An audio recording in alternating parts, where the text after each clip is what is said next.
अगर आप बिगिनर हैं तो आपको फिर ऐसी किसी स्ट्रेटजी में नहीं रहना चाहिए जिसमें अनलिमिटेड लॉस हो सकता है। जैसे इस केस में आपको अनलिमिटेड लॉस हो सकता है। मैं एज अ बिगिनर इस स्ट्रेटजी में नहीं आऊँ। कितने लोग आप ऐसे जानते हैं जो 20 लाख से ट्रेडिंग कर रहे हैं अपॉन कितने लोग ऐसे हैं जो 20,000 रुपए से ट्रेडिंग कर रहे हैं। So if the buyer is willing to buy something even at a higher price, it's a buyer's driven market. और अगर प्राइसेस ऊपर जा रहे हैं और ऐसे टाइम पर ओपन इंटरेस्ट भी बढ़ जाता है, दिस इज प्राइसेस नीचे जा रहे हैं और ओपन इंटरेस्ट बढ़ जाता है, दिस इज कॉल्ड प्राइसेस नीचे जा रहे हैं, ओपन इंटरेस्ट भी नीचे जा रहा है। अगर ओपन इंटरेस्ट नीचे जा रहा है मतलब लोग पोजीशन से एग्जिट कर रहे हैं। अगर प्राइसेस नीचे जा रहे हैं तो कौन एग्जिट कर रहा है, कौन एग्रेसिवली एग्जिट कर रहा है? क्योंकि अगर इस पूरी मार्केट में कोई एक चीज परम सत्य है तो वो है थीटा, कि एक चीज ऐसी है जो मेरे फेवर में हमेशा मूव करती रहेगी। Option seller would like not to choose, option buyer would like always to.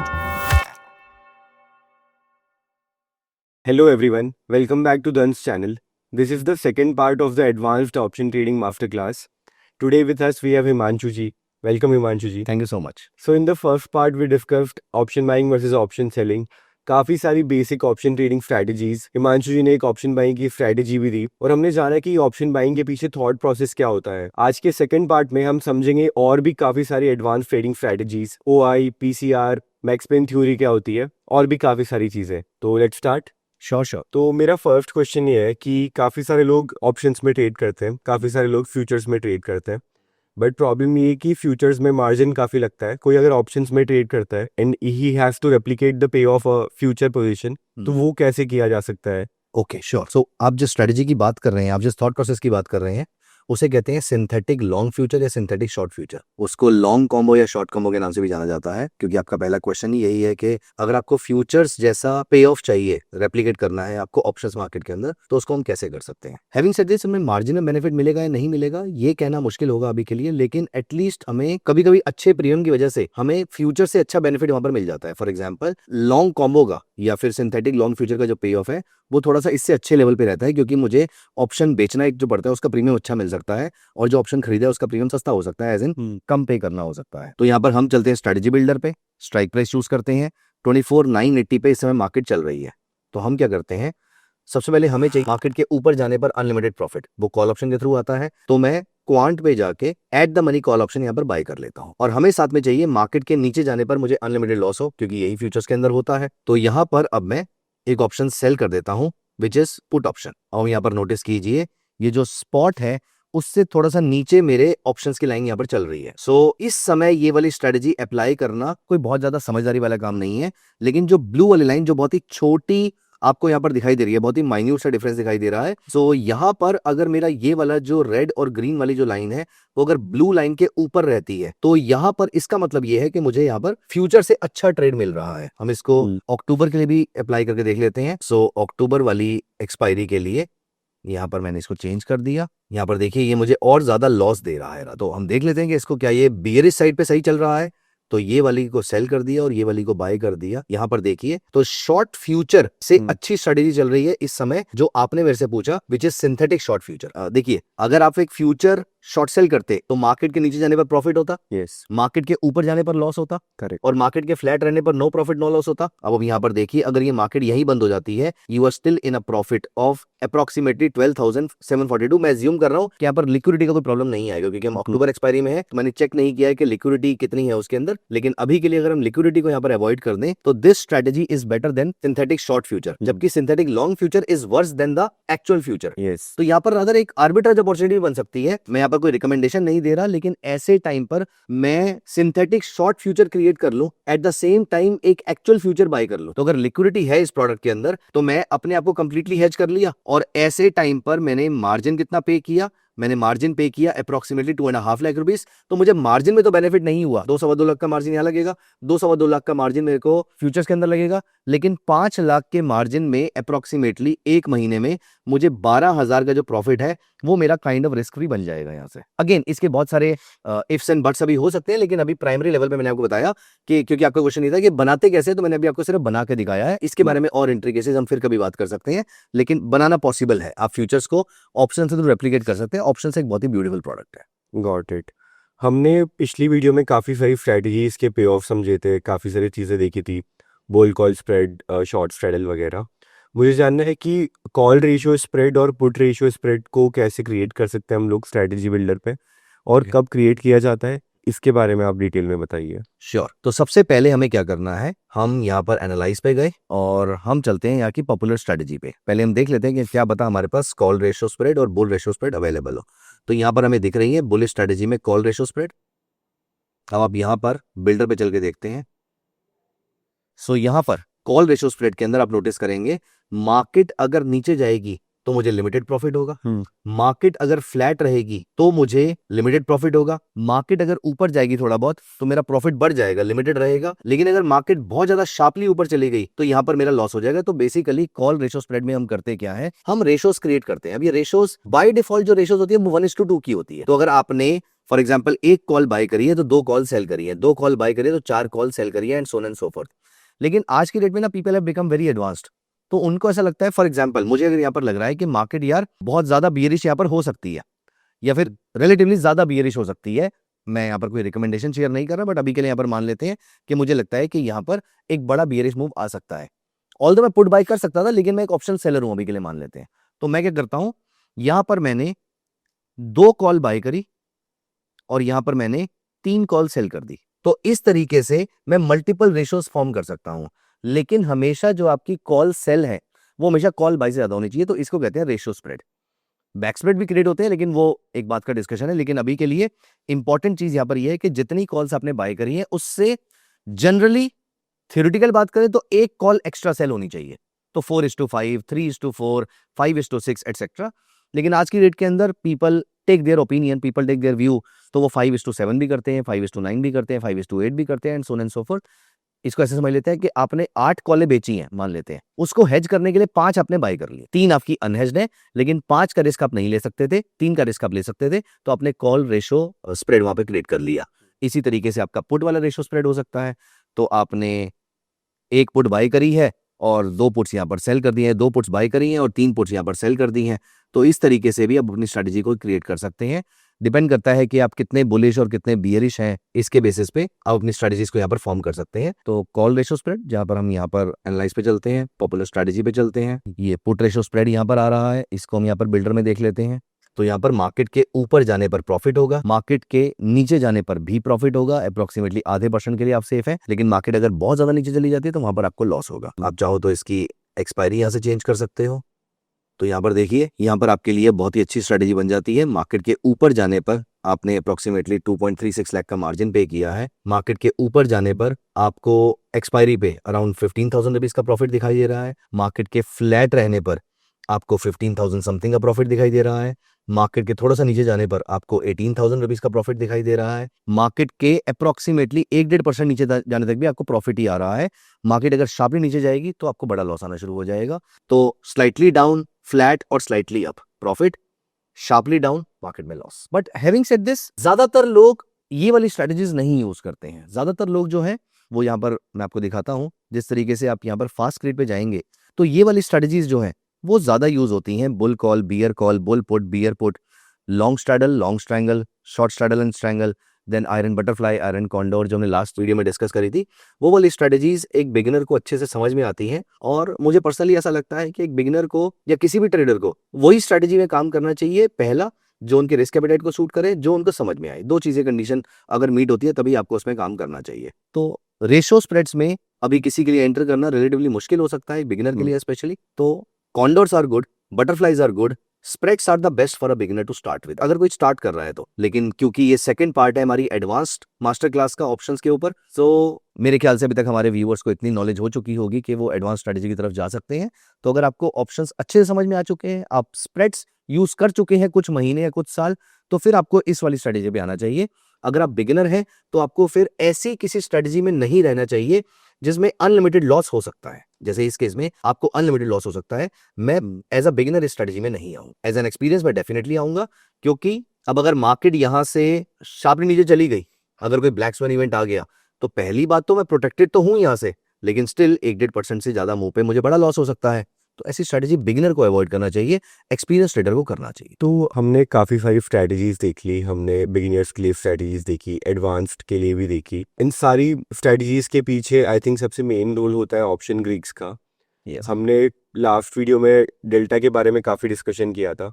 I think हमारे यूजर्स को थीटा के बारे में भी काफ़ी पता होगा, बट काफ़ी लोगों को गामा के बारे में नहीं पता है, और गामा कितना इंपॉर्टेंट रोल प्ले करता है उसके बारे में भी नहीं पता है। तो गामा के बारे में आप और बताइए, और फिर हम ऑप्शन चेन की तरफ जाते हैं, जहाँ पे हम ग्रीक्स के साथ ओपन इंटरेस्ट और जो दूसरी चीज़ें एंटायर ऑप्शन चेन में आती है उनको भी समझते हैं। श्योर। देखिए, ऑप्शन जो है वो एक डेरिवेटिव है, या प्रीमियम जो है वो एक डेरिवेटिव है किसी अंडरलाइंग एसेट का। देन जो आपका डेल्टा है वो फर्स्ट डेरिवेटिव हो गया, तो जो आपका गामा है वो सेकंड डेरिवेटिव हो गया। अब देखिए, जो फर्स्ट डेरिवेटिव है वो एक्सपोनेंशियली मूव करता है। तो अगर मार्केट आपके फेवर में जाती है, आपने फॉर एग्जाम्पल यहाँ पर मैं आपको दिखाता हूँ, तो मैं ऑप्शन चेन पे लेकर चलता हूँ आपको। यहाँ पर आप यहाँ पर देखिए, यहाँ पर कॉल का डेल्टा दे रखा है। अब ये जो आपका डेल्टा है, मान लेते हैं कि मैंने 30 डेल्टा वाला या 0.3 डेल्टा वाला कॉल ऑप्शन बाय कर लिया। अब अगर ये मार्केट ऊपर चली जाएगी तो मेरा कॉल ऑप्शन प्रीमियम बढ़ जाएगा, प्रॉफिट हो जाएगा उसके अंदर। वो तो बढ़ेगा ही, अपार्ट फ्रॉम दिस आपका डेल्टा इटसेल्फ बढ़ जाएगा। So delta is the second derivative. So मैं आपको समझाना क्या चाहता हूं आपको यहाँ पर, कि जब अंडरलाइंग एसेट बढ़ता है तो प्रीमियम बढ़ता है, प्रीमियम के साथ साथ डेल्टा बढ़ता है। अगर मेरा ऑप्शन अभी एट द मनी था, अब वो इन द मनी हो गया, अभी वो 2 पॉइंट इन द मनी हो गया, तो मेरा डेल्टा थोड़ा सा इन द मनी की तरफ आ गया, 0.5 से बढ़ गया। अब ये जितना जितना मार्केट मेरे फेवर में और जाती जाएगी, मेरा ऑप्शन और ज्यादा इन द मनी होता जाएगा। ये हम सबको मालूम है, लेकिन ये बहुत कम लोग जानते हैं वो और शार्पली इन द मनी होता रहेगा। तो जितनी शार्पनेस के साथ वो और इन द मनी हो रहा है उसको गामा कहते हैं। कि डेल्टा भी जिस रेट से चेंज हो रहा है, डेल्टा 0.3 से 0.4 तो हो रहा है, 0.1 का चेंज तो आ रहा है, लेकिन 0.3 से 0.4 फॉर एग्जांपल वो 40 की स्पीड पे हो रहा था, तो 0.4 से 0.5 वो 60 की स्पीड पे हो रहा है। तो जो rate of change of delta है that is called gamma. Gamma important है दो लोगों के लिए, एक स्पेकुलेटर के लिए और एक हेजर के लिए। फॉर एग्जांपल, अगर मैं हेजर हूं, मैं किसी कंपनी में काम कर रहा हूं और मुझे मेटल्स को हेज करना है, या फॉर एग्जांपल मुझे अगर अपने पोर्टफोलियो को हेज करना है, मान लेते हैं कि मैं किसी फॉरेन कंट्री में घूमने के लिए जा रहा हूं और मैं पीछे से मार्केट को ट्रैक नहीं कर पाऊंगा। मैं चाहता हूं कि मैं ऐसे ऑप्शन में ट्रेड करूं जिसका गामा बड़ा लो हो, क्योंकि मैंने जब पोर्टफोलियो को हेज किया तो मैं ये नहीं चाहता कि मुझे बार बार हेजिंग चेंज करनी पड़े। अगर मैंने 25,000 की कॉल ऑप्शन बेच दी तो मैं चाहता हूं कि जब तक मैं फॉरेन कंट्री से वापस ना आऊं, जब तक मैं घूम के वापस ना आऊं, तब तक मेरा ऑप्शन एक ही हेज पड़ा रहे। अगर मुझे बार बार हेजिंग ही चेंज करनी पड़ रही है तो मेरे को फिर हेज करने का बेनिफिट भी क्या हुआ। तो मैं चूज करूंगा लो गामा ऑप्शन। और अगर आप स्पेक्युलेटर है और आप स्पेशली अगर आप ऑप्शन के बायर है, तो आप चूज करेंगे ऐसा ऑप्शन जिसकी वैल्यू बढ़े at the same time faster pace से बढ़े, क्योंकि आप चाहते हैं कि आपका ऑप्शन की वैल्यू फॉर एग्जांपल 100 रुपए से 120 हो। अब जब 120 की जगह ये 120 ना हो, ये 121 हो, मार्केट के इतना मूव करने पर 120 होनी चाहिए थी, लेकिन वो 121 हुई, तो जो एक्स्ट्रा 1 रुपए का मूव आया वो गामा की वजह से आया। और यहीं से आपकी स्ट्रेटजी है गामा ब्लास्ट की, कि आपको चूज करना है ऐसा टाइम पीरियड, आपको चूज करना है मार्केट का ऐसा मूव जब आपका गामा शूटअप करना शुरू कर दे। मेरे पास गामा का टेक्निकल चार्ट नहीं होता, लेकिन अगर टेक्निकल चार्ट हो तो मैं टेक्निकल एनालिसिस गामा के ऊपर लगाऊं, कि जब गामा बढ़ने वाला है, जिस ऑप्शन का गामा बढ़ने वाला है, मैं वो वाला ऑप्शन यहां पर बाय कर लूंगा। और एज अ हेजर मैं इस ऑप्शन को सेल नहीं करूंगा, क्योंकि अगर गामा बढ़ गया तो मेरा ऑप्शन जल्दी फ्लक्चुएट करेगा। तो एज अ स्पेक्युलेटर यू वांट कि आपका ऑप्शन जल्दी फ्लक्चुएट करे। एज एन ऑप्शन बायर अगर आपका लॉस भी हो रहा है तो आप चाहते हो कि जल्दी लॉस होकर बाहर निकल जाऊं, सो दैट थीटा का इंपैक्ट ना आ पाए उसके अंदर। क्योंकि अगर इस पूरी मार्केट में कोई एक चीज परम सत्य है तो वो है थीटा, कि मार्केट में ऑप्शन की वैल्यू लगातार गिरती रहेगी। अगर मार्केट में ऑप्शन की वैल्यू लगातार गिरती रहेगी, ऑप्शन का जो सेलर है वो सिर्फ इसी परम सत्य पे काम कर रहा है कि एक चीज ऐसी है जो मेरे फेवर में हमेशा मूव करती रहेगी। Option seller would like not to choose a higher gamma, option buyer would like always to choose a higher gamma. यहां पर हम देख सकते हैं अपनी सेटिंग में जाकर हम हायर गामा या लोअर गामा यहां पर सेलेक्ट कर सकते हैं। तो अगर हम गामा पे भी क्लिक कर लेते हैं तो यहां पर हम गामा को भी सिलेक्ट कर लेते हैं। ये मैंने गामा देख लिया। अब यहां पर आपके सामने बहुत सारे गामास दिख रहे हैं। अब आपको चूज करना है हायर गामा अगर आप ऑप्शन के बायर है। ये हायर गामा का मतलब ये है कि आपने जो ऑप्शन परचेज किया, अब इसकी वैल्यू चेंज तो होगी, जल्दी चेंज होगी, शार्पली चेंज होगी। तो मार्केट अगर शार्पली मूव करेगी तो आपका डेल्टा बढ़ जाएगा, हायर गामा होगा तो डेल्टा ज्यादा बढ़ जाएगा, और यही हम चाहते थे। तो पहली चीज एक ऑप्शन बायर को देखनी चाहिए डेल्टा, दूसरी देखनी चाहिए गामा, ऑप्शन सेलर को देखनी चाहिए theta. As an option seller मैं कौन सा ऑप्शन चूज करूंगा? इनमें से keeping all other things constant मैं चूज करूंगा ये वाला ऑप्शन। 24,900 वाला ऑप्शन मेरे लिए सबसे बढ़िया है, क्योंकि इसका थीटा सबसे बढ़िया है। अगर इसका थीटा बढ़िया है मतलब मैं कोई भी और ऑप्शन बेचूं, मुझे सबसे बड़ा प्रॉफिट ये वाला ऑप्शन देकर जाएगा, क्योंकि इससे नीचे है 13.414। तो मैं ये वाला ऑप्शन बेचूंगा, लेकिन 50 वाले मल्टीपल्स में मैं काम नहीं करता, तो मैं 13,389 वाला जो ऑप्शन है जिसका थीटा 13.389 है, मैं वो वाले ऑप्शन में ट्रेड करूंगा। Having said this, at the money के आसपास का है, आपको सिर्फ यहाँ पर आकर डेप्थ चेक करनी है। मैं 50 के मल्टीपल्स में काम डेप्थ की वजह से नहीं करता हूं, लेकिन यहाँ पर अगर आप नोटिस करें तो इसके ऑप्शन में यहाँ पर डेप्थ अवेलेबल है, सिर्फ 15-20 पैसे का गैप आ रहा है, तो यहाँ पर ट्रेड किया जा सकता है। तो यहाँ पर I would like to choose this option instead of any other theta. मान लो 7 थीटा है, ये मैं चूज नहीं करूंगा। एज एन ऑप्शन सेलर मैं हायर थीटा चूज करूंगा, एज अ ऑप्शन बायर मैं हायर गामा चूज करूंगा, keeping delta common for both of them. So that is how we interpret the various option Greek. लेकिन vega की importance ज्यादा हो जाती है जब विक्स या तो बहुत ज्यादा बढ़ चुका है या बहुत ज्यादा गिर चुका है। जैसे अगर हम यहाँ पर इस समय निफ्टी को देखते हैं, लेकिन अगर मैं विक्स चूज करता हूँ यहाँ पर धन चार्ट्स पे, तो ये मेरे सामने विक्स का चार्ट आता है, तो मैं यहाँ पर नोटिस कर पा रहा हूं कि विक्स अपने काइंड ऑफ, आज जब हम वीडियो बना रहे हैं तब इस समय अपने सिग्निफिकेंट लो के आसपास है, काफी नीचे आ चुकी है, 10 से भी नीचे आ चुकी है, अभी फिलहाल 10.8 पे पहुंची है। विक्स सिक्लिकल होती है, आप नोटिस करेंगे अगर आप इसका फॉर एग्जांपल 2 आवर्ली चार्ट लगाएंगे, ये ऊपर जाएगी नीचे आएगी, फिर ऊपर जाएगी, अगर ये शार्पली ऊपर जाएगी तो ये शार्पली नीचे आएगी, फिर शार्पली ऊपर जाएगी और ज्यादा शार्पली नीचे आएगी। तो यहाँ पर जितने लंबे पीरियड से वो नीचे जा रही है, जनरली उसी लंबे पीरियड तक फिर वो ऊपर भी जाते हैं। तो विक्स सिक्लिकल होता है। जब विक्स किसी ऐसे लेवल पे होती है जैसे कि आज है, ऐसे टाइम पर वेगा इंपॉर्टेंट हो जाता है, या फिर आरबीआई पॉलिसी मीट के टाइम पर, यूएस फेडरल रिजर्व के डिसीजन के टाइम पर, इलेक्शन के टाइम पर, ऐसे टाइम पर विक्स बहुत ज्यादा इंपॉर्टेंट हो जाता है या फिर वेगा बहुत ज्यादा इंपॉर्टेंट हो जाता है। Otherwise in all our trades delta is I would say the most important thing. Second number पे आपका थीटा है, थर्ड नंबर पे आता है आपका गामा, और फिर आता है वेगा, फिर आता है आपका रो। तो इस तरीके से हम ऑप्शन ग्रीक्स को आइडेंटिफाई करते हैं किसकी इंपॉर्टेंस कब है और कितनी। ठीक है सर, एक एक करके हम लोग other parts of the option chain की तरफ बढ़ते हैं। Sure. एक बार आप ओपन इंटरेस्ट को डिटेल में एक्सप्लेन कर दीजिए और कैसे उसको इंटरप्रेट करना है। ठीक है, तो सबसे पहले ये हमारा ऑप्शन चेन है, हम यहाँ पर सेटिंग्स में जाते हैं और हमने यहाँ पर ऑलमोस्ट सारी चीजें अप्लाई कर ली है। ये भी अप्लाई कर लेते हैं, ये भी कर लेते हैं, और हाई वॉल्यूम भी अप्लाई कर लेते हैं। ये सारे हो गए हैं। वॉल्यूम चेंज परसेंटेज नहीं चाहिए, वेगा हमें नहीं चाहिए, तो ये ब्रॉडली मेरी सारी चीजें हो चुकी हैं। सेव चेंजेस कर देते हैं। लेफ्ट साइड वाली ऑप्शन चेंज समझते हैं। स्ट्राइक प्राइस हम सबको समझ में आता ही है, ये हम अपनी मर्जी से चूज करते हैं।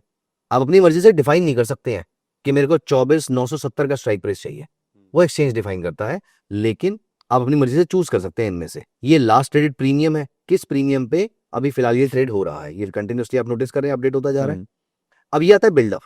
बिल्डअप क्या होता है? बिल्डअप दो चीजों का होता है, पहला फ्यूचर्स का बिल्डअप होता है, दूसरा ऑप्शंस का बिल्डअप होता है। फ्यूचर्स के बिल्डअप का मतलब ये होता है कि दुनिया फ्यूचर्स में एंटर कर रही है। लॉन्ग बिल्डअप मतलब एग्रेसिवली बायर्स एंटर कर रहे हैं। अब यहाँ पर हमारे व्यूअर्स का एक क्वेश्चन आ सकता है कि जितने बायर्स होंगे उतने सेलर्स भी तो होंगे, तो हम ये कैसे बोलेंगे बायर्स एंटर कर रहे हैं और सेलर्स एंटर नहीं कर रहे हैं? That's a very valid question actually, अगर ये आता है तो।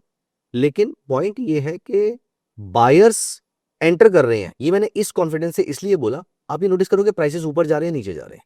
1 buyer plus 1 seller is equal to 1 trade, then why do the prices go up और डाउन? ये क्वेश्चन मेरा आप सभी लोगों के लिए है। 1 buyer plus 1 seller is equal to 1 trade, then why do the prices go up और डाउन? तो यहां पर प्राइसेस ऊपर नीचे इसलिए जाते हैं क्योंकि आप ये सोचिए कि कौन ज्यादा एग्रेसिवली ट्रेड ले रहा है, बायर या सेलर।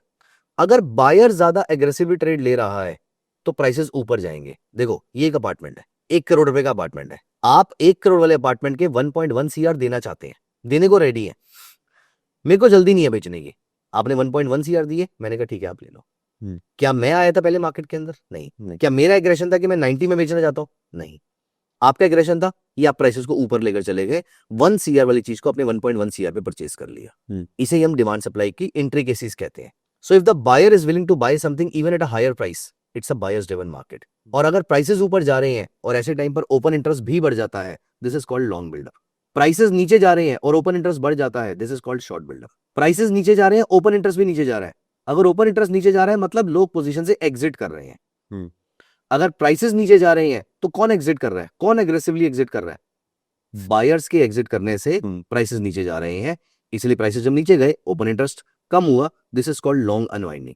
और ऐसी प्राइसेस थोड़े से ऊपर गए लेकिन ओआई कम हो गया आपका, this is called short covering. अब ये चीज फ्यूचर्स में भी होती है। जैसे अगर आप धन के ओटी वेब के होम पेज पे आ जाएंगे तो यहां पर आपको long buildup, short buildup, long unwinding और शॉर्ट कवरिंग आपको दिख जाएगी। इसके थ्रू हम ट्रेड ले सकते हैं। ये टॉपिक जो है वो हमने फर्स्ट मास्टर क्लास में कवर किया था बेसिक ऑप्शंस के अंदर। लेकिन अब अगर यहां पर देखिए तो ये वाले ऑप्शंस की वैल्यू लगातार गिरती जा रही है, यहां पर एलटीपी चेंज आ रहा है, एट द सेम टाइम इनका ओआई बढ़ता जा रहा है। तो अगर आपका OI बढ़ रहा है, इन वाले ऑप्शंस का OI बढ़ रहा है। अब अगर आपका OI बढ़ रहा है और प्राइसेस नीचे आ रहे हैं, this is called short buildup. And then यहाँ पर आपको अलग अलग चीज दिख सकती है। फॉर एग्जांपल लॉन्ग बिल्डअप, यहाँ पर देखिए, यहाँ पर LTV बढ़ा है आपका, 25 पैसे की जगह 30 पैसे हो गया वो, और यहाँ पर आपका OI भी बढ़ा है, तो this is called long buildup. तो ये 4 आपके बिल्डअप्स होते हैं जो हम फ्यूचर्स के लिए आई वुड से ज्यादा मैटर करते हैं कंपेयर टू ऑप्शंस के लिए, इसलिए मैं यहाँ पर इसको ज्यादा डिटेल में डिस्कस नहीं कर रहा। यहाँ पर मैं OI के ऊपर ज्यादा फोकस करूंगा। डेल्टा गामा थीटा हम ऑलरेडी कवर कर चुके हैं। डेल्टा को बड़े सिंपल भाषा में समझाता हूँ। आपके ऑप्शन के इन द मनी में बंद होने के चांसेस एक्सपायरी पे कितने हैं, ये आपको बताता है डेल्टा। अगर आपका डेल्टा 90 है या 0.9 है, इसका मतलब ये है देयर इज अ 90% चांस कि आपका ऑप्शन एक्सपायरी पे इन द मनी क्लोज होगा स्टैंडिंग टुडे। अब अगर ये मार्केट लगातार फ्लक्चुएट करती रहेगी तो आपका डेल्टा भी चेंज होता रहेगा। गामा जो हम पहले डिस्कस कर चुके हैं, थीटा आपका rate of change of option with respect to time. तो ये तीनों चीजें हमारी क्लियर हो जाती हैं। ठीक है। अब आपका आता है आईवी। आईवी निकालते हैं हम कि कितनी वॉलिडिटी से आपके ऑप्शन की प्राइसिंग चेंज हो रही है, या बढ़ रही है या घट रही है। अगर आईवी ज्यादा है तो मतलब आपका वेगा ज्यादा है, मतलब आपका option most likely over valued हो सकता है इस समय। मैं ये नहीं कह रहा कि ओवर वैल्यूड चीज है तो बेच दो, मैंने ये बोला ओवर वैल्यूड हो सकता है। ओवर वैल्यूड चीज और ओवर वैल्यूड भी हो सकती है, तो मैं ये नहीं कह रहा उसको बेच दो, लेकिन आपको याद होना चाहिए कि आप एक एक्स्ट्रा प्रीमियम देकर इस चीज को परचेस कर रहे हो, तो you have to be very very cautious also. So generally आपके जो ऑप्शंस ओवर वैल्यूड होते हैं वो होते हैं एट द मनी वाले, तो ये भी हमें मालूम है। तो at the money option purchase करने पर अगर मार्केट आपके फेवर में ज्यादा नहीं जाती है, जल्दी नहीं जाती, तो ऑप्शन की वैल्यू कम हो जाती है आपकी, इमीडिएटली क्रश हो जाता है आपका आईवी। लेकिन आईवी अगर ज्यादा है तो आप समझ जाइए कि आपने एक्स्ट्रा प्रीमियम पे किया हुआ है, तो आपको मार्केट में लंबे पीरियड तक नहीं टिकना है, आपको जल्दी से लेकर बाहर आ जाना है। दूसरा, वॉल्यूम हमें मालूम है कितना होता है, नंबर ऑफ कॉन्ट्रैक्ट जो आपके ट्रेड हुए हैं। अब आती है 2 इंपॉर्टेंट चीजें, एक आता है OI और एक आता है OI change. OI number of open position in the market. Options की जो चेन होती है वो हम समझने की कोशिश करते हैं ऑप्शन सेलर के पॉइंट ऑफ व्यू। मैं आपसे 2 क्वेश्चन पूछता हूं। क्वेश्चन नंबर 1, इस दुनिया में, इस फाइनेंशियल मार्केट के अंदर, इस ऑप्शंस मार्केट के अंदर 2 टाइप के पार्टिसिपेंट है, एक है रिटेल, एक है इंस्टीट्यूशन। आपको क्या लगता है, आपके अकॉर्डिंग इनमें से कौन ज्यादा इंटेलिजेंट है? With no offences to anyone, मैं भी रिटेल में ही आता हूं, आप भी रिटेल में ही आते हैं, और हमारे व्यूअर्स भी जो मोस्ट लाइकली वो रिटेल में ही आ रहे हैं। तो एक इंस्टीट्यूशन और रिटेल में, इनमें से ज्यादा रिसोर्सेस, ज्यादा नॉलेज, ज्यादा इंटेलिजेंस, और या फिर टीम की at a broader level, not an individual. एक इंडिविजुअल रिटेल आइंस्टाइन हो सकते हैं, लेकिन मैं ग्रुप की बात कर रहा हूं, मैं पूरी कंट्री की यहां पर बात कर रहा हूं, पूरे दुनिया की यहां पर बात कर रहा हूं। तो आप मुझे बताइए कि इंस्टीट्यूशन और रिटेल में से कौन ज्यादा समझदार होगा? इंस्टीट्यूशन। इनमें से अगेन एट इंडिविजुअल लेवल, एक रिटेल और एक इंस्टीट्यूशन को अगर हम कंपेयर करें, किसके पास ज्यादा डेप्थ है पैसे की, किसके पास ज्यादा पैसा होगा? इंस्टीट्यूशन अमीर है और इंस्टीट्यूशन ज्यादा इंटेलिजेंट है। अभी हमने रिसेंटली जेन स्ट्रीट वाला केस भी देखा था। ये बातें प्रूव भी टाइम एंड अगेन होती रही है, हमें तो सिर्फ जेन स्ट्रीट का एक नाम मालूम है। ऐसी 50-100 कंपनीज है जो इंडिया से ही best of the talent hire करती हैं, उनको रिटेल वाली कैटेगरी से हटा के अपने इंस्टीट्यूशन के अंदर ऐड कर लेती हैं। तो क्रीम ऑफ द रिटेल जाके उनकी जॉब कर रहे हैं इस समय। Again I have met a lot of retail participant जो अपने लिए काम कर रहे हैं, they are doing wonders, they are doing great. वो इंडिविजुअल्स हैं, ऐसे लोग भी हैं, but at the same time SEBI कहता है कि 93% retail participants as an individual traders they are losers. हम सारे फैक्ट्स को इग्नोर नहीं कर सकते हैं। तो इंस्टीट्यूशन स्मार्ट है, इंस्टीट्यूशन अमीर है। रिटेल उतना अमीर नहीं है, इंडिविजुअल लेवल पे उतने पैसे नहीं है, और रिटेल उतना स्मार्ट भी नहीं है। और हमें मालूम है, हमारा स्पेक्युलेटिव माइंडसेट भी है, चाहे वो आप हैं, मैं हूं, या फिर हमारे व्यूअर्स भी हो सकते हैं। अंटिल लास्ट ईयर 422 गुना वॉल्यूम था ऑप्शंस मार्केट का या डेरिवेटिव मार्केट का कंपेयर टू कैश मार्केट।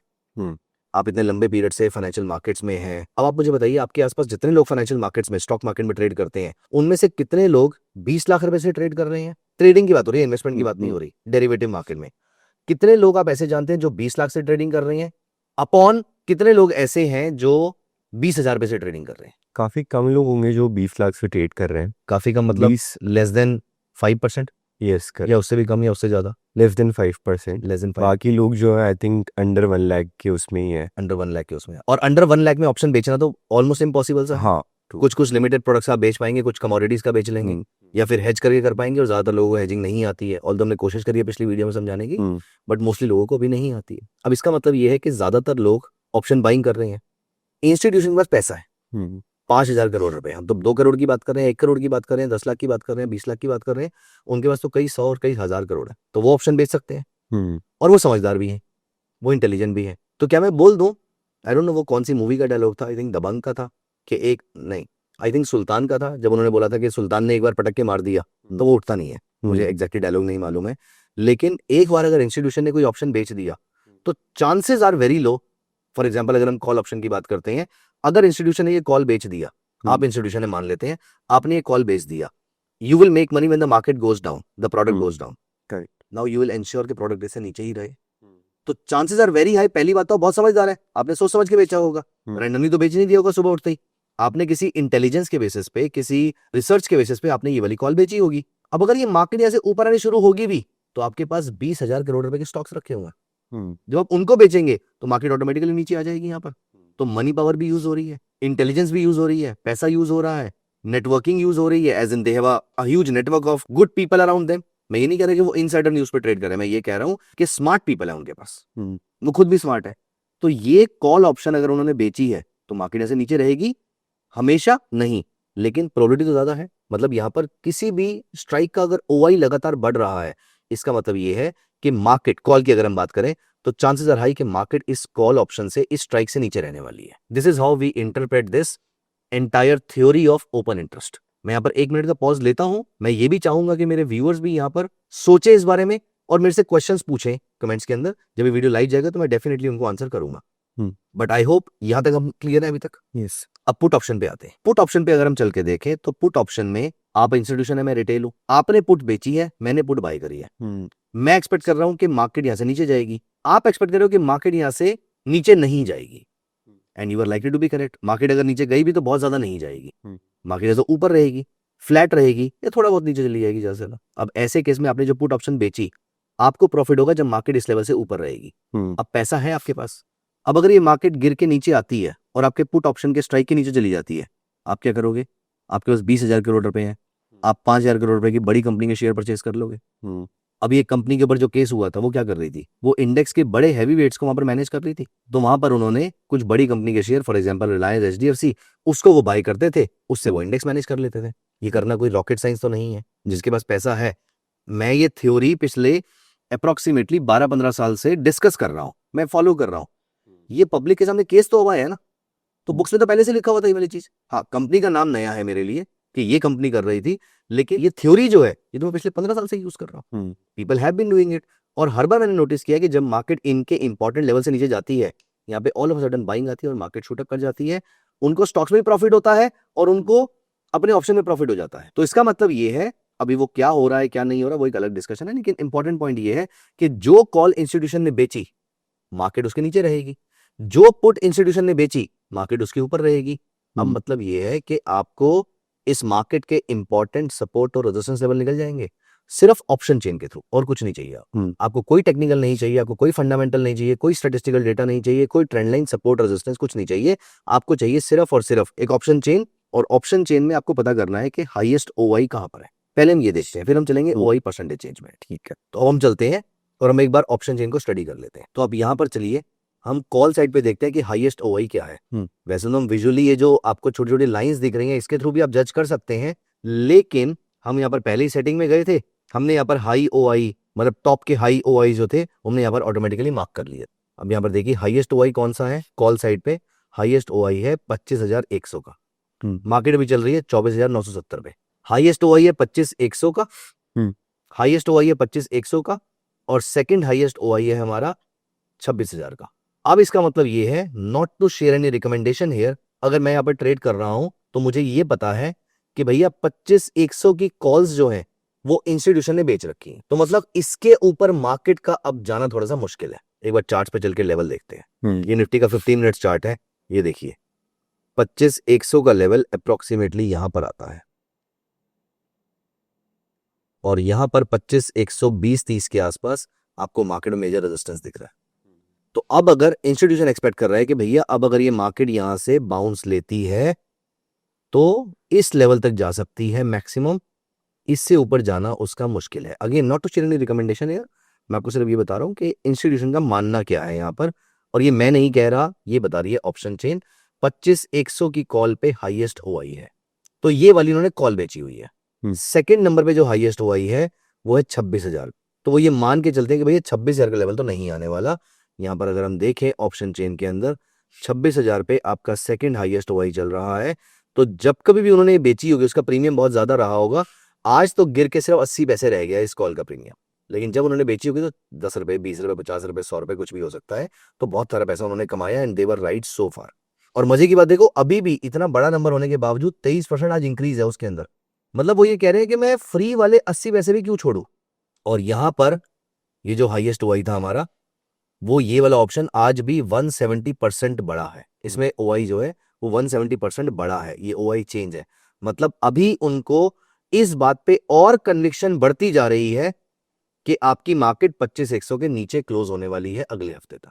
ये उनकी एक्सपेक्टेशन है। And let me tell you one thing, मैं क्यों बता रहा हूं कि मैं रिकमेंडेशन नहीं दे रहा, मैं सिर्फ ओपिनियन शेयर कर रहा हूं, इसलिए क्योंकि ये ओआई और ओआई चेंज ये लगातार चेंज होते रहेंगे, ये डेटा इटसेल्फ चेंज होता रहेगा, और जब ये डेटा चेंज होगा तब मैं तो अवेलेबल नहीं होऊंगा आपको अपडेट करने के लिए। इसीलिए आपको यहां पर इस नंबर पर विश्वास करने की जरूरत नहीं है। ये नंबर कंटिन्यूसली चेंज हो रहा है, जैसे अभी 171% था, अभी 169% रह गया। क्या पता ये दिन खत्म होने होने तक सिर्फ 50% रह जाए, क्या पता ये ओआई बहुत ज्यादा हाईएस्ट ना रहे, 25,100 वाला ओआई कम होकर 25,200 वाला ओआई बन जाए। ऑल्दो इतनी जल्दी होता नहीं है, मैं सिर्फ एग्जांपल दे रहा हूं आपको, यहां पर होगा नहीं या होता नहीं है मोस्टली, लेकिन हो तो सकता ही है। इसीलिए आपको इस चीज को रेगुलरली ट्रैक करना होता है, इसे ही हम ओआई एनालिसिस कहते हैं। तो ये तो हुआ कॉल के थ्रू, हमने मेजर रेजिस्टेंस निकाल लिया मार्केट का, पोटेंशियल रेजिस्टेंस। पुट के थ्रू सपोर्ट निकलेंगे। तो अब हम यहां पर चलते हैं पुट पे। तो पुट पे हम देखते हैं यहां पर हाईएस्ट ओआई कौन सा है। यहां पर मेरा हाईएस्ट ओआई आ रहा है OI1 अप्रोक्सीमेटली 25,000। तो अब यहां पर देखिए टसल है, वो ये कह रहे हैं कि 25,150 के ऊपर मार्केट नहीं जाएगी। एट द सेम टाइम 25,000 के नीचे भी सस्टेन करना उसका मुश्किल है, क्योंकि 25,000 is likely to act as a major support और 25,100 is likely to act as a major resistance. तो यहां पर क्योंकि एक्सपायरी को टाइम बड़ा छोटा रह गया, तो हम यहां पर छोटे टाइम फ्रेम पे जाके चेक करेंगे कि यहां पर मार्केट में क्या लग रहा है। अभी फिलहाल what I can deduce here based on my experience here is कि 25,000 is likely to act as a support and 25,100 is likely to act as a resistance. अब जब जब ये नंबर चेंज होंगे मैं अपनी स्ट्रेटेजी चेंज करूंगा। तो मैं अगर यहां पर ट्रेड कर रहा होता, again not a recommendation to do something, मैं अगर यहां पर ट्रेड कर रहा हूं तो मैं यहां पर एक बाय सिग्नल ढूंढूंगा। अगर मेरी किसी भी स्ट्रेटेजी के अकॉर्डिंग यहां पर बाय सिग्नल मिलता है तो मैं यहां पर निफ्टी को बाय करता। बट अगेन ये सारी अजम्पशंस है, मुझे नहीं पता ये वीडियो कब लाइव जाएगी, लेकिन मैं ये नहीं कह रहा मैं यहां पर बाय कर लूंगा, लेकिन ओआई ये कह रहा है कि 25,000 एक सपोर्ट की तरह काम कर सकता है। अब वो करेगा या नहीं करेगा वो टेक्निकल बता देगा मुझे। अब अगर यहां पर मुझे निफ्टी में कोई एक अच्छी कैंडल मिलती है, फॉर एग्जांपल बुलिश एंगल्फिंग मिलती है, या फिर सीपीआर यूज करके मुझे कोई पिवट मिलता है इंपॉर्टेंट, या फिर कोई मूविंग एवरेज का क्रॉसओवर मिलता है, ऐसा कुछ होता है, तो मैं यहाँ पर इस ऑप्शन को बाय कर सकता हूँ या यहाँ पर मैं निफ्टी को बाय कर सकता हूँ। लेकिन एट द सेम टाइम मुझे ये पता है कि मेरा टारगेट क्या है। मेरा टारगेट इससे ऊपर फिलहाल नहीं है, एज्यूमिंग कि मेरा ओआई दोनों तरफ पे कांस्टेंट रहेगा। जो इस समय वहां चल रहा है वो वहां चलता रहेगा, जो इस समय यहाँ चल रहा है वो यहाँ चलता रहेगा। तो ये देख के हम ये भी इंटरप्रेट कर सकते हैं क्या कि जैसे इंस्टीट्यूशंस ने 25,000 के पुट्स बेचे हैं, तो they are expecting the market to go above 25,000, yes, but Nifty is already below 25,000, तो देयर इज अ पॉसिबिलिटी कि थोड़ा नीचे जाके दे माइट बी ट्रैप्ड। तो is there a possibility of long unwinding here? देखो मैं ये तो नहीं कहूंगा कि इंस्टीट्यूशन ट्रैप नहीं हो सकते हैं, लेकिन आई वुड से कि प्रोबेबिलिटी बहुत कम। आप ये मान के चलिए कि इस चीज की probability is less than 10%। 10% is a good probability although for an institution. हाँ, हो सकता है कोई बड़ा इंस्टीट्यूशन ट्रैप हो जाए यहाँ पर, लेकिन इंस्टीट्यूशन इतने बेवकूफ नहीं है कि पोजीशन अनवाइंड ना करे फिर यहाँ से। तो अगर ऐसा है, हो सकता है, बिल्कुल हो सकता है यहाँ पर, अगर ऐसा है तो यहाँ पर ये वाला जो ओआई है ना फिलहाल तो बढ़ रहा है, मतलब वो और पुट्स बेच रहे हैं। अब अगर कोई एक इंस्टीट्यूशन ट्रैप है भी, या कोई 2 4 5 10 इंस्टीट्यूशन अगर ट्रैप है भी वहां पर, मान लेते हैं कोई 2 4 5 FIS ट्रैप हो गए हैं, वो पोजीशन अपनी अनवाइंड करके निकल जाएंगे। यहाँ पर हमें ओआई में डिक्रीज दिखना चाहिए। अब क्योंकि हम अभी यहाँ पर लाइव कर रहे हैं, देख रहे हैं, तो मुझे ये नहीं पता कि सुबह कितना था इसमें। अगर ये सुबह 51% था और अभी 31% रह गया है तो आपकी बात सही है, लेकिन अगर ये सुबह 20% था और अभी 31% हो गया है तो चांसेस आर नहीं कि आपकी बात सही नहीं है। यहाँ पर वो they are even more confident कि this level is strongly acting as a support in the future और will strongly act as a support in the future. अगर मुझे नहीं पता कि यहाँ पर ओआई कितना चेंज हो रहा है, मतलब ये ऊपर से नीचे आया है या नीचे से ऊपर गया है, ये 31% की डायरेक्शन क्या रही, 41 से 31 या 21 से 31। अगर 21 से 31 रही है तो इसका मतलब ये एक मेजर सपोर्ट बनने वाला है यहाँ पर। तो मतलब वो हमारी सोच से ज्यादा कॉन्फिडेंट है इस लेवल पे। Got it. और अगर वो 41 से 31 पे आए हैं तो हाँ, आपकी बात सही है कि वो ट्रैप हो चुके हैं, और अगर वो ट्रैप हो गए हैं तो इमीडिएटली वाइंड अप करेंगे and we can see a fall. And we can see a fall, हम यहाँ पर देख सकते हैं। Got it. अभी मार्केट चल रही है, अभी मार्केट बंद होने में तकरीबन 2.5 घंटे और है, हम्म। हमारी मास्टर क्लास खत्म हो जाएगी, लेकिन हम डेफिनेटली इस फॉल को आज देखेंगे यहाँ पर, मतलब ये फॉल होता है या इंक्रीज होता है। और अगर हमारे व्यूअर्स चाहें तो कमेंट्स में लिख सकते हैं व्हाट्स द रिजल्ट, और मैं एंड ऑफ द डे में क्या रिजल्ट आएगा मैं वहां पर लिख दूंगा आपके लिए। ये बहुत अच्छा लर्निंग एक्सपीरियंस हो सकता है, क्योंकि आप तो आज की डेट में आकर, पुरानी डेट पे आकर ये डेटा नहीं देख पाएंगे, लेकिन मैं आपके लिए डेफिनेटली लिख दूंगा वहां पर। तो आप कमेंट्स में लिखिएगा what is the result of this day. मैं डेफिनेटली, इसमें बड़ा इंटरेस्टिंग एक्सरसाइज रहेगा, रादर हम सबके लिए बहुत अच्छी लर्निंग हो सकती है। मुझे तो बहुत सारे केसेस याद है, मतलब अब डेट से याद नहीं है, बट मुझे याद है आज से 2-3 साल पहले की बात है, क्रिसमस का टाइम चल रहा था, मार्केट जब सुबह खुली तो सपोर्ट के नीचे खुली और वहां पर हाईएस्ट ओआई था और ओआई बढ़ रहा था। हम्म। अब मेरे लिए सरप्राइजिंग था कि यार ओआई बढ़ रहा है, ये मैं आज से 3-4-5 साल पहले की बता रहा हूँ, तब जब मेरे को उस स्ट्रैटेजी, उस थॉट प्रोसेस में उतना कन्विक्शन नहीं था जितना आज है। तो ऑफकोर्स टाइम के साथ आपकी कन्विक्शंस बढ़ती हैं चीजों।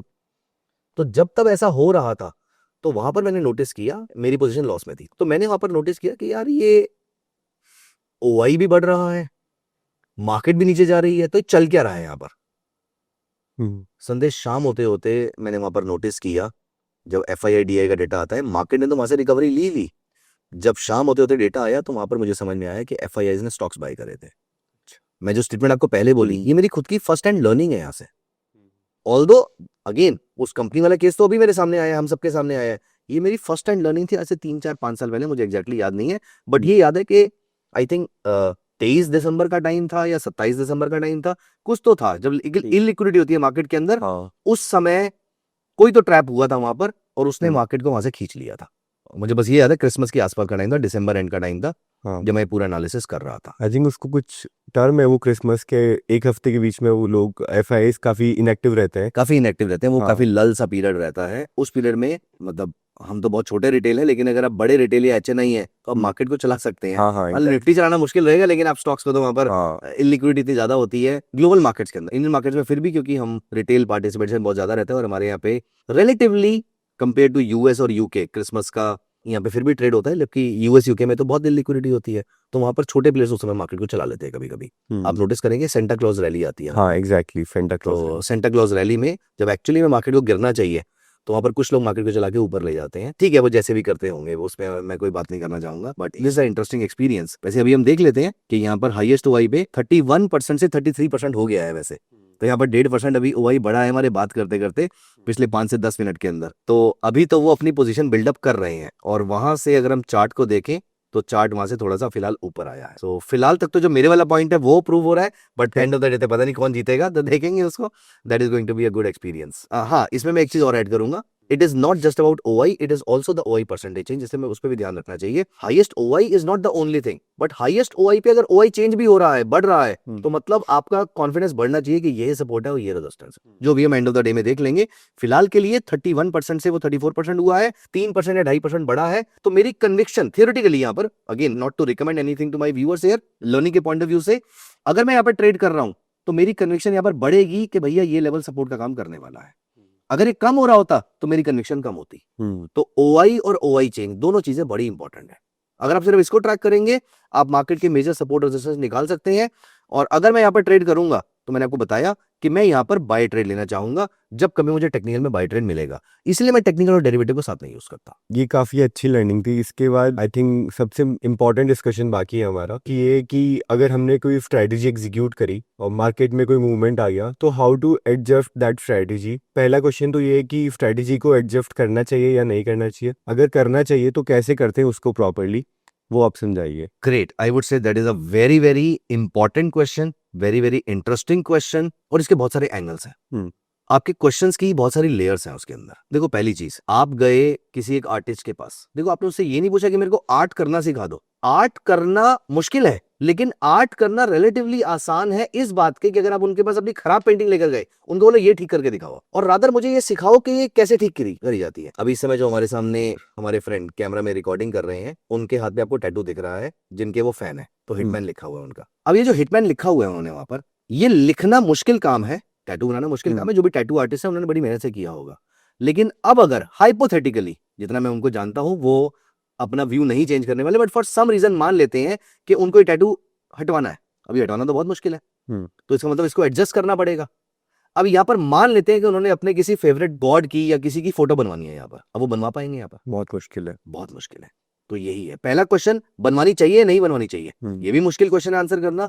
दूसरा, बनवा पाएंगे या नहीं बनवा पाएंगे, ये भी मुश्किल क्वेश्चन है आंसर करना। Again that's an individuals choice here. जैसे फॉर एग्जांपल मैं अगर अपनी बात करूं, मैं ऑप्शन में एडजस्टमेंट्स करता हूं, मुझे अच्छा लगता है, मुझे पर्सनली ऐसा लगता है, ये काफी बड़ी स्टेटमेंट होगी वैसे तो मैं यहाँ पर किसी को किसी गलत फहमी में नहीं रखना चाहता, तो मैं ये नहीं कह रहा कि आप सभी लोग इसको ट्राई करें या फॉलो करें, लेकिन मुझे पर्सनली ऐसा लगता है कि given time in my favour and some amount of money in my favour, मैं एक ऑप्शन की कोई स्ट्रेटेजी फंसी हुई है तो मैं उसको निकाल सकता हूं, प्रोवाइडेड बस आप ये मत बोले कि एक्सपायरी कल है भाई, तब कुछ नहीं हो सकता। हैविंग सेड दिस, मैं ऐसी कोई सर्विस नहीं प्रोवाइड करता हूं, मैं सिर्फ एक एग्जांपल के तौर पे बता रहा हूं, मैं अपनी स्ट्रेटेजीज की यहां पर बात कर रहा हूं कि अगर आप मुझे ये बोले कि एक्सपायरी अगले महीने है, हिमांशु आप आराम से करो इसका, और प्लस फिलहाल मेरे मार्केट के अंदर लेट अस से 2 लाख रुपए या 5 लाख रुपए या 10 लाख रुपए के मार्जिन ब्लॉक्ड है, लेकिन ये एक्स्ट्रा 2-3 लाख रुपए और हैं जो अगर जरूरत पड़ी तो एक्स्ट्रा ऑप्शन बेच के या कुछ करके किया जा सकता है, मैं मोस्ट लाइकली ऑप्शन को हैंडल कर पाऊंगा वहां पर। और ये कोई रॉकेट साइंस नहीं है, हाँ मुश्किल है बट रॉकेट साइंस नहीं है। तो now it's a individual choice कि आपको ऑप्शन एडजस्ट करना है नहीं करना, मतलब स्ट्रेटजी एडजस्ट करनी है नहीं करनी। पहली बात तो it is also a very very good thought, अगर आप ये बोले कि भैया नहीं मैं गलत था, मैंने गलती एक्सेप्ट करी और मैं मार्केट से बाहर हो गया, this is also a very good thought, करना भी चाहिए, गलती जैसे ही हो एक्सेप्ट करो, मार्केट से बाहर हो जाओ। लेकिन अगर आपको एक्सपीरियंस है एडजस्टमेंट का, तो फिर आप हो सकता है बिना बाहर किए इसको प्रॉफिट में भी लेकर आ सकते हो। तो दोनों स्कूल ऑफ थॉट सही है। तो ये एक ट्रेडर को डिसाइड करना है कि उसको होल्ड करना है या उसको एग्जिट कर देना है। एग्जिट करने का मन है, बिल्कुल एग्जिट कर दीजिए, कोई गलती नहीं है उसके अंदर। हम सभी लोग गलत होते हैं, हमने एक्सेप्ट किया, हम बाहर हो गए। लेकिन अगर आपको एडजस्टमेंट करनी है तो उसको मैं एग्जांपल के थ्रू दिखाता हूं। जैसे एज्यूम करते हैं कि मैं इस पीरियड में एक्सपेक्ट कर रहा था कि मार्केट फ्लैट रहेगी। मैं आया यहां पर, स्ट्रेटजी बिल्डर में गया, क्वांट पे गया, यहां पर मैंने क्रिएट किया शॉर्ट आयरन कॉन्डोर।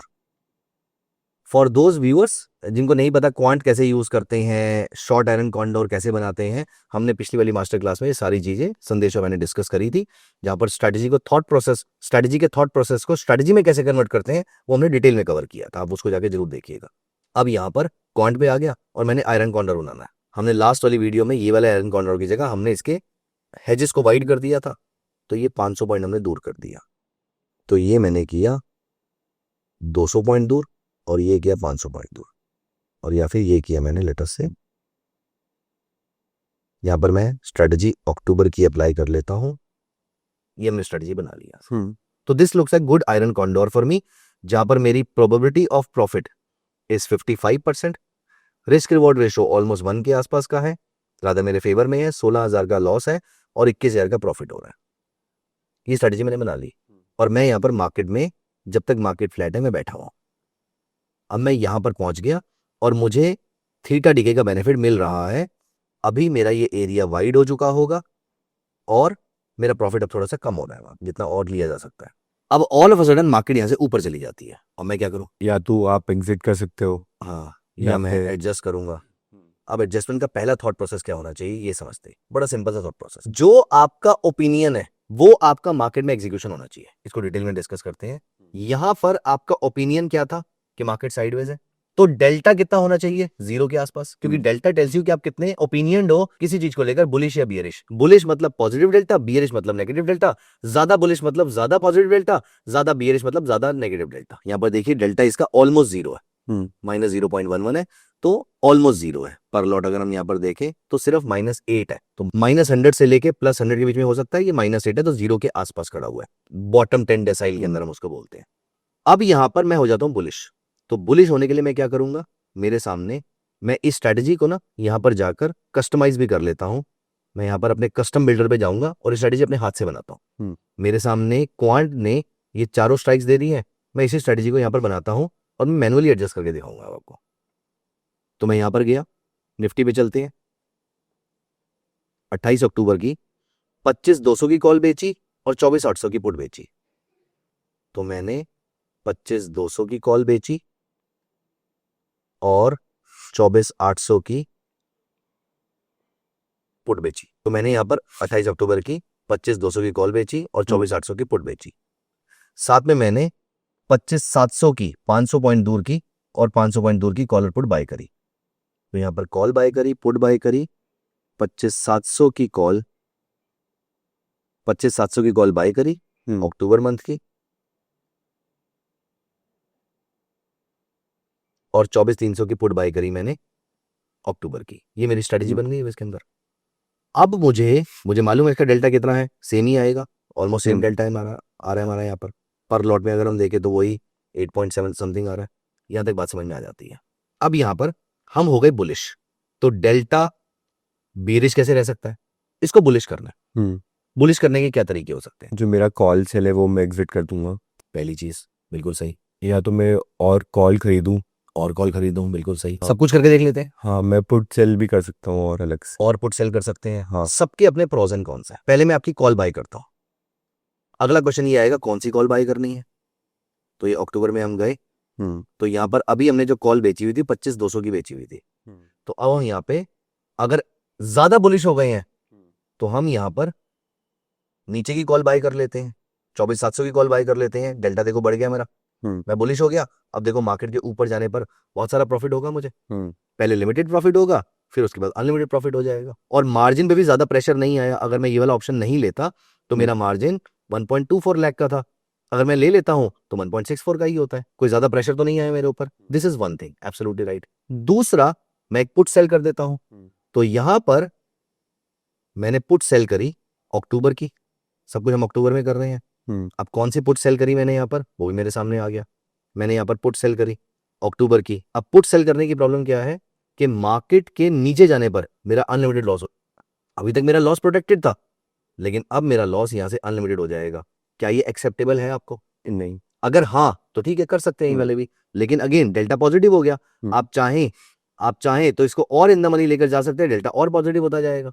लेकिन एट द सेम टाइम यहां पर दो प्रॉब्लम है। पहला, आपका मार्जिन बहुत ज्यादा बढ़ जाएगा, डबल से भी ज्यादा हो गया, और दूसरा आपका अनलिमिटेड लॉस हो जाएगा। ये आपके पास एक चॉइस हो सकती थी। अब देखो मैं क्या करूंगा, बहुत सारी चीजें कर सकते हैं। अमंगस्ट ऑल दीज थिंग्स, सबसे पहली चीज, अगर मैं रिस्क एवर्स ट्रेडर हूं तो मुझे मार्केट के बुलिश होने पर सबसे ज्यादा लॉस क्या देगा? कॉल सेल, जो आपने मुझे बोला था। मैं पर्सनली क्योंकि रिस्क एवर्स हूं, मैं इस पोजीशन को या तो एग्जिट कर दूंगा या हल्की कर दूंगा, या तो नंबर ऑफ लॉट्स कम कर दूंगा मैं इसके, और या फिर मैं इस पोजीशन से एग्जिट कर दूंगा, या फिर मैं इस वाली कॉल में लॉस बुक करके मैं और दूर की कॉल बेच दूंगा। तो 25,200 की जगह फॉर एग्जांपल इसमें मैंने 10, 15, 20, 50 जो भी लॉस आ रहा होगा वो मैं बुक करूंगा, और यहां पर मैं और दूर की कॉल बेच देता हूं। तो मैं क्या करूंगा, मैंने 25,700 की कॉल बाय कर रखी है, इसके नीचे की कोई भी कॉल मैं बेच दूंगा, कि मेरा काइंड ऑफ आयरन कॉर्नर भी बना रहेगा। लेकिन अब आप नोटिस करो यहां पर, अब मार्केट के ऊपर जाने पर मेरे लिए एक एरिया वाइड हो गया है। पहली बात तो ऊपर जाने पर जहां पर मैं सिर्फ आधे से 1 से 1.5% तक सेफ्टी थी, वहां पर मेरी सेफ्टी ये बड़े प्रॉफिट की 2.5% तक की इंक्रीज हो गई है। अगर मैं 24,600 की जगह 24,500 पे जाता तो यहां पर मेरी सेफ्टी जो है वो तकरीबन 2.5% के आसपास की हो गई है। यहां पर मुझे लॉस होता। अगर मैं थोड़ा और ऊपर चला गया, 24,600 पे चला गया, तो यहां पे ये बन गया। अब यहां पर अगर मैं इस 24,700 के भी और ऊपर निकल जाता हूं, अगर मैं बहुत ही ज्यादा बुलिश हो गया हूं, तो मैं 24,800 ट्राई कर लेता हूं। तो यहां पर तो मेरे लिए पूरा का पूरा एरिया ओपन हो जाएगा। फिर मुझे मार्केट के ऊपर जाने पर प्रॉफिट ही प्रॉफिट होगा। तो आपका जो व्यू है, आपका जो ओपिनियन है, उसको डेल्टा में कन्वर्ट कर दो। यहां देखो डेल्टा 0.20 है, मैं बुलिश हो गया। मैं माइनस ये पर लॉट को अगर हम लेकर चले हैं तो -8 से +15 हो गया। मैं यहां पर मैं बुलिश हो गया, मेरा ओपिनियन बुलिश हो गया, मेरी स्ट्रेटेजी बुलिश हो गई। मैं फॉर एग्जाम्पल मैं रिस्क एवर्स हूं, तो मैं यहां पर इस कॉल ऑप्शन से एग्जिट ही कर दूंगा। अब ये मार्केट यहां से ऊपर जाएगी तो जो रेड कलर का आपको दिख रहा है ये एक्सपायरी का प्रॉफिट लॉस है, और जो ब्लू कलर की लाइन दिख रही है वो कल परसों में ही अगर ऐसा हो गया तो अप्रोक्सीमेटली इस रेंज से आपको प्रॉफिट होगा। थीटा डीके इसके अंदर अभी एडेड नहीं है। तो यहां से अगर ये प्रॉफिट मुझे आज ही, अगर ये मार्केट यहां से ऊपर चली जाती है तो मुझे आज स्ट्रेटेजी में 12, 12,500 हजार का प्रॉफिट हो जाएगा। और मार्जिन देखो कितना कम हो गया, क्योंकि मैंने ऑप्शन सेलिंग एक एग्जिट कर दी है। तो अगर मार्केट में आज मैं सही था और मार्केट ऐसे आधा % ऊपर चली जाती है तो मेरे को 80,000 का मार्जिन लगा के अब सिर्फ 5, 5,500 का प्रॉफिट भी हो जाएगा। तो बेसिकली आपको कुछ नहीं करना, आपका जो ओपिनियन है आपने डेल्टा मैच करा देना है। आप स्ट्रांगली बुलिश हो, डेल्टा स्ट्रांगली हाई कर दो। आप स्ट्रांगली बेरिश हो, डेल्टा स्ट्रांगली लो कर दो। आप माइल्डली बुलिश हो, डेल्टा 0 के आसपास बुलिश रखो।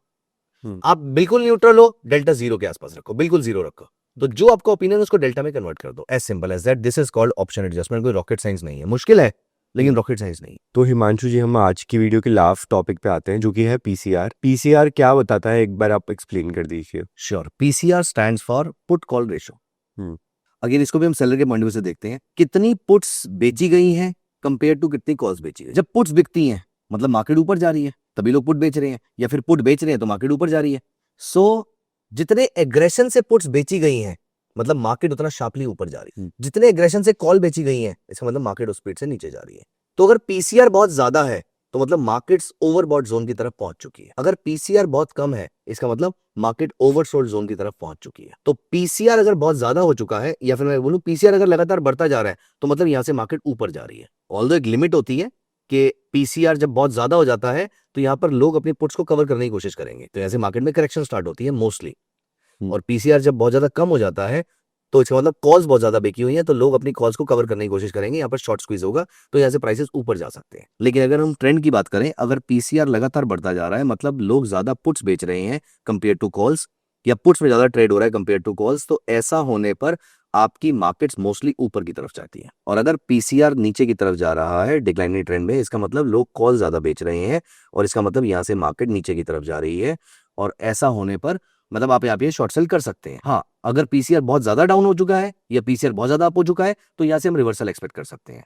लेकिन वो हाईएस्ट लेवल कितना होगा, वो लोएस्ट लेवल कितना होगा, वो हर स्टॉक का अलग अलग हो सकता है, इंडेक्स का अलग अलग हो सकता है।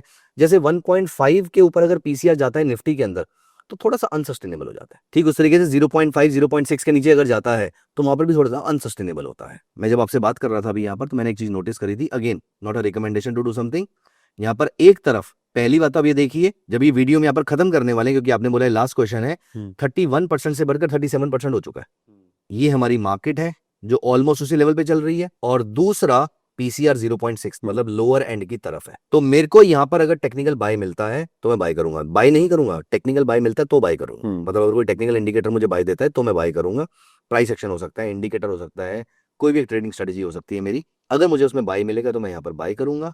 और ओआई और ओआई परसेंटेज चेंज मुझे यहाँ पर सपोर्ट होता हुआ दिखाई दे रहा है। Eight the same time PCR क्योंकि काफी नीचे आ चुका है, 0.5 एक लोअर लेवल होता है, 0.6 के आसपास डिसेंट लेवल होता है, तो सपोर्टिंग रहेगा ऊपर जाने के लिए। अब ऐसे समझिए कि मैंने पीसीआर को एक ट्रेडिंग सेटअप की तरह नहीं देखा, मैंने पीसीआर को देखा अगर मैं साइकिल चला रहा हूं तो पीछे की हवा है।